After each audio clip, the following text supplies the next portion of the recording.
Now, before overviewing my presentation, I should explain that I don't have an activist background and I don't have an academic background in critical animal studies. So that's why I asked Lynn just to sort of introduce me in terms of what my name is, so I could just tell people who I am and especially who I'm not. I'm a legal academic working in a UK university law school. I have an interdisciplinary background and approach, and I work mostly in financial law and trust law spheres. But I do have what Claudia this morning conceptualised as an animal ethics mindset. I have been vegan all my entire adult life, and as you can see, I'm not averse to joining in animal rights protests whenever I happen to find one, dressed in the same dress in Brisbane a few years ago, and so this is sort of very much baked into who I am, even if my professional life hasn't really given me much opportunity to engage with what you are all clearly identifying as critical animal studies. But what my professional background has given me is access to key intellectual frameworks and resources for developing a small-scale input here. And also an appetite for noticing and calling out legal scholarship and legal learning environments as being highly human or anthropocentric. Now from this, I want to share a few thoughts on how I see UK universities as environments for promoting veganism and rethinking human-animal relations. Looking at them aspirationally rather than how they are, as settings for social development and engendering awareness of broader societal needs and challenges. And tapping into my law school background specifically to suggest how law schools might be structurally well placed to lead on these agendas, and to do so on account of their overall status within the UK higher education academy sector, and the soft power arising from their strategic and financial importance for the sector. And of course, their baked-in access to intellectual resources of critique, which are helpful for championing animal interests in different ways. Now, as a writer in the legal education space, I already write on how universities and law schools should educate beyond learning. But this has always been in an outward-looking way, for life beyond the university, for the students and the wider community that they interact with, both while they are studying and particularly beyond their studies. Now I want to think about how I want to really change university and law school environments themselves by being more animal-focused and less human-centric. Now, this is an interesting idea because universities, and especially law schools, are mostly very conservative, even if the conversation I had over lunch is that the UK is definitely not the most conservative space to study law. It is still pretty conservative. And whilst law schools clearly do have the intellectual capability to champion animal justice, even those who are most radically calling out for human rights and social justice are mostly not vegan. So I actually find working in law schools pretty uncomfortable from that perspective. And I do have concerns about how this really does shape the culture and environment of the law school, and the interactions that law school educators have with the student learning community, which, as Richard said, is largely meat-eating. Now, changing this will be challenging, and I do want more than anything today to try to scope out the barriers that I see, as well as the ways I might try to mitigate them. And so just to sort of frame this, I'm just going to say a quick word on the crisis dimension for this conference remit, which I hope I will come back to it. Lots of things going on there, most of which you'll be able to instantly recognise. This is from my law and history class. Just to try to sort of give a sense of the environments that we are all trying to navigate at the moment. And I'm also really interested in ideas of social movements, thinking about change from below. So a very strong sort of activism idea that really runs through a sort of a model for change from below. Now, in explaining the potential I see within law schools and where this might come from, universities are very conscious of their self-image within wider communities. Law schools are too. So universities are very conscious about sort of town and gown relations and are very keen to sort of show their involvement with local issues. And law schools do have this sort of external consciousness as well. Now, mostly this comes, I think, from recognising that they are at the most highly marketised end of a highly marketised pursuit of student interest. And so law schools do showcase their vocational prowess and do this very deliberately and consciously. But alongside this, they are very keen to showcase how law is a way of protecting the marginalised and the importance of the pursuit of justice. And it's this latter sort of self-image of the law school that I'm looking to tap into. And here we see it sort of embodied at the place I work, the University of York Law School. And here we see a sort of a mission underpinned by community inclusion and care for others in championing issues of sort of rights and justice. And this is the very place I feel very uncomfortable in because I'm the only vegan who works there, just in case I need to say that again. And so, you know, this is, in terms of the face of the law school in full glorious technicolor, quite literally here. Whilst law schools are important, a very important part of the university sort of ecosystem, they are still part of the wider university structural and financial frameworks. And it might be quite helpful here that universities are sort of coming under pressure to sort of adopt different approaches to the way they operationalise. And we discussed yesterday how the plant-based movement might actually be helpful for animal justice, even if it is as a brand and a moniker we may not entirely be happy with. And clearly in the UK context, the plant-based universities movement is very, very keen to get universities on board with changing the way that things are done. Now, plant-based universities in the UK has had many successes. I've put successes in inverted commas because this is where I feel uncomfortable about the disconnects perhaps between plant-based and veganism. And I do sort of wonder where animals are in all of this, even though I agree with why universities should be targeted because of their huge sort of cultural significance in our society. But animals are just not there, really. And so that does concern me a great deal.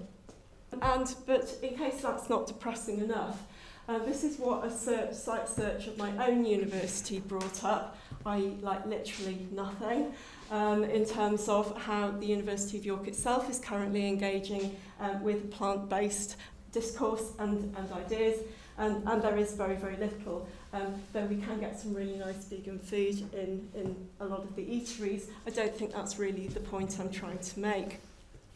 I have multiple strands of interest in looking at how law schools specifically can champion animal justice in a way that might have spillover effects for wider institutional thinking and approach. But I also have great reservations about persuading law schools to take up this cause. And that goes back to something I hinted at, which I will develop. And there is certainly the capability of law schools to sort of take on the cause of promoting animal justice, the intellectual scope, that underpins legal scholarship and legal education is evident in how law analyses itself and comments on its function and its effectiveness in society through using its own ideas and modes of critique and through the way it engages with other disciplines. Now, putting some of these ideas together works from suggesting that law very visibly and consciously presents itself as championing rights and justice. And also that if law schools can be persuaded to take up this cause, they are well equipped to do so. They're well equipped from within, but they are particularly well equipped from the way in which other disciplines have very clearly tried to champion animal interests. And so we have a helping hand from philosophy, from sociology and other perspectives. Sorry? Criminology. And criminology, yeah, absolutely right. And the whole host of things that are in sort of Simon Brown's perspectives. So we will have a lot of support from other disciplines that have really sort of taken the lead here. And actually these are disciplines with which law already has very strong and long-standing intellectual connections. So here's the bad news. The barriers I see with law schools taking up the cause of justice and rights for animals actually comes from within law itself rather than what it can draw on from other disciplines. And this goes back to where I see law schools being very conservative, even where there are very radical agendas being pursued by elements of law school staff. The ideas of law being critical of what it does, what it is, emanating from within, can be seen in the way in which a lot of scholars have tried to assert at different points that law is too male, it's too white, it's too heteronormative, it others too much in terms of not including people that we consider to be outsiders. And so law is very good at criticising what it is and aspiring for better. And we can see these approaches across legal scholarship and legal education. But these aren't necessarily the same sort of promising strands that might help us to champion animal justice interests. Although law has a very strong sort of critical element, many of those who sort of have taken up the cause of trying to make law more inclusive, more representative of society in its composition and its culture, many in these camps have taken up the cause of critical legal scholars who say that actually, left to its own devices, good as law is at calling out its shortcomings, it isn't going to be able to properly understand them, let alone resolve them, unless it does engage with other disciplines and what other disciplines have to offer. Law is never going to be able to see everyone, give them voice, unless it starts to engage with philosophy, criminology, sociology, anthropology. And this is how socio-legal studies has come to dominate the field and has become a very productive and safe home for those who want to call out law for being not inclusive and not sort of far-reaching enough. So socio-legal studies is a broad church of intellectual interest, which really tries to embody the idea that law is very good at sort of identifying its shortcomings. It has tremendous resource of critiques, but actually it can be much more persuasive and argue its case much better if it looks at what happens in other disciplines. So it is a safe space for those who feel marginalised or who want to comment on the position of those who feel marginalised and not seen, and who those in different ways speak or try to champion the interests of the voiceless. See where I'm going with this, perhaps. Now, to its credit, the Socio-Legal Studies Association has introduced an animal law stream in its annual conference programme. This year, the organisers tell me that this stream was filled completely, and also, interestingly, that the rooms that had been allocated for the sessions had to be changed because the audience sizes were much bigger than they expected. That's awesome, isn't it? Yeah. Wonderful. And look, the catering, it's all vegan. Okay, really. So I was really, really impressed for all sorts of reasons. This isn't my tribe, so I've heard about this from the organisers, and so I was very, very pleased, and hats off to the University of Liverpool organisers for doing that. So let's think about what happened once the vegan focus was publicised amongst those who have consciously chosen to champion marginalised and voiceless interests. There was, I am told, a lot of pushback in the lead into the conference and actually added from these people, from these very people. So in other words, it's acceptable and actually laudable to champion the interests of those who are marginalised and voiceless, as long as they are human animals and not non-human animals. These are the most radical elements of the Legal Academy. So at this point, you might think I want to lose the will to live. But actually, there are ways in which hope can still spring for animal justice from the Legal Academy.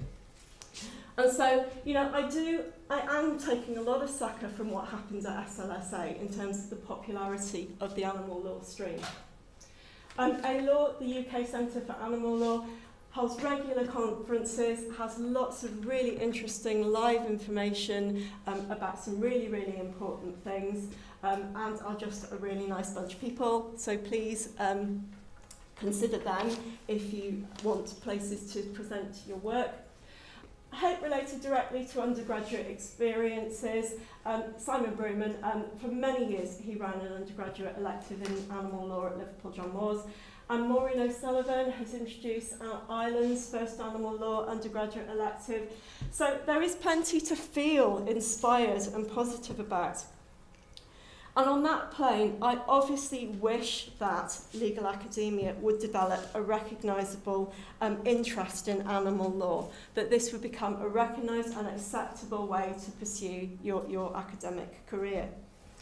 But I'm not overly hopeful about this on account of the sort of overall conservative nature of universities and especially law schools. There's that again, as well as the current financial pressures likely to favour different allocations of resource. Now, for these same reasons, it's not actually feasible for me to recast myself as an animal lawyer, much as I would absolutely love to do that. But I can use my existing frameworks of interest and expertise in different ways, and I think in more creative and productive ways. Now, this does include my work as a financial lawyer. I can say that a bit more. But I really want to think about how I can especially do that through the law and history analysis underpinning all my writing and teaching, and through the charity law interests that I have within my trust law space. So here I envision using these contributions to encourage colleagues, I need to start with them, and encourage them to sort of critique law's shortcomings, but to think about humans and non-humans, so to think beyond human animals, which is where people's thinking, their radicalism and their care stops currently. So I want to start with colleagues, and I want to think about how much they can embed that in their scholarship, but particularly in their encounters with students. We've heard so much about how responsible we are for students' learning, their well-being, and actually the way that they can become citizens and members of a functioning society. And spoiler alert, a functioning society that's actually very much characterised by challenges and problems, and I don't see that changing anytime soon.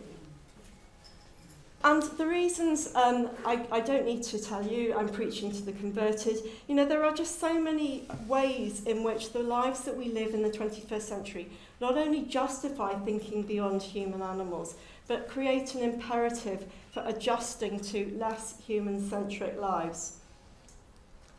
So what do our 21st century lives look like that raise this imperative? Clearly, these are lives lived with information. So clearly my social media feed is going to look particular ways. We all know how algorithms work. But from buying socks for my husband's birthday next week, I also know that even if you show a smidgen of curiosity, your social media feed gets flooded with sock adverts for the next, forever. Now, I've chosen the dairy industry because that sort of enrages me and moves me, perhaps more than anything else, and I just feel so consumed with every really negative emotion when I see people sauntering in and out of supermarkets with pints of milk. I will never understand it, and I just do not see how you cannot not know about this if you're in any way other than engaging in willful self-deception. So that's sort of imperative number one. Sorry, I feel like I'm going to cry sometimes. And these are lives lived with scientific knowledge and understanding. We know that animals suffer. We're even prepared to acknowledge that they might even be sentient. Oh gosh, they might even be like us. And for sure, we are living in times of planetary crisis. This must force us to reevaluate our relationships with those who cohabit planet Earth with us, not for us, as part of an increasingly fragile ecology. So that's the imperative, and I really don't see how my colleagues can ignore that. So how can I sort of think about this? My law and history approach. So this is fundamental to everything I do. This is where I think about law, its relationship with society, the function it has in society, the way it performs this in inclusive or divisive ways, etc. For me, this has to be analysed not in a presentist and chronocentric way, as is typical of legal scholarship, but actually over long time frames. So we do have a legal history tradition in UK scholarly culture, but that sort of encourages breaks and ruptures with the present and past rather than encouraging continuities. So my law and history approach is really thinking about continuity and change across time. And here I can highlight, in the 19th century we have an explosion of animal awareness in Britain. Someone mentioned the anti-vivisection protest this morning. Sorry, I can't remember who it was. Was it you, Zipporah? Yeah, yes, okay. And so we do have a history of being concerned about animals, but not necessarily in the sort of anthropocentric ways that we try to think about them now, in actually quite surprising ways. And I've seen animals and concern for animals being discussed in relation to human personhood. Who law sees, who law recognises. So the 19th century is actually very significant for us in the UK. It's our age of reform, it's our century of law reform. We get the modern institutions and structure for our legal system. We even use most of the law that we put in place during the 19th century today. And animals are present in discussions of persons according to law. Who law sees, who law recognises, who law imposes duties on, and if they don't have the capacity, who law protects. And what is really, really interesting is that animals are on the list. They are being termed dumb creations still, which isn't necessarily language that we'd use today. But if we had language that embodied the way we treat animals today, how is it different? Oh, and let's not forget that women are much more than dumb creatures at that point in time as well. So how do animals sort of appear? And clearly they're at the bottom of the list of classes of persons. Infants are there on top because they don't have legal personality, they are not subject to duties, and they don't have full rights, so they need law's protection. So this is basically a list of those who aren't full legal persons, and so who law needs to protect rather than empower and oblige. Infants, I don't have any kind of problem with that at all, and animals are number 7. The list in between is interesting. Next down the list are lunatics. Third on the list are married women. And then we get to animals eventually. And what's really interesting is that clearly our 19th century sort of commentators, this text was actually written in 1900 reflecting on the century of law reform. And they're clearly sort of talking about the way in which law's approach to animals has changed so much during the 19th century. And what's really, really interesting and distressing and heartbreaking for me at the same time is that these comments on a cruel and brutal past, they could easily be reflections from 21st century now. It is really, really interesting. And I have to, how can that not move people who are human-centric and don't consider animals in need of our time and our care? Charity law, this is a bit niche, but I'm a bit obsessed with charity law. And I think we can learn so much about animals, the way we treat them today, and the way we have or haven't moved on from how we treated them historically. Animals, purposes to benefit animals, they have long been charitable under English law. Interesting fact, but only if being kind to animals confers a benefit for humans. Because actually, what makes this a purpose for public benefit is that something elevates mankind. So someone like me, who wants to keep animals away from humans and sort of allow them to be free from human interference, we have case law that tells us that that cannot be a charitable purpose. So in 2006, we get a reform of charity law. So charity law dating from the 19th century is an example how law formulated in the 19th century remains with us for such a long time. It only gets changed in 2006. And the Charities Act, which is then consolidated in 2011, there is a purpose for the advancement of animal welfare. All of us here will have a problem with welfare rather than rights, and it's also not clear how that is going to shake out in terms of how much consideration it can give to animals. The case law isn't clear, and that is a development that I'm eagerly awaiting. Okay, thank you very much.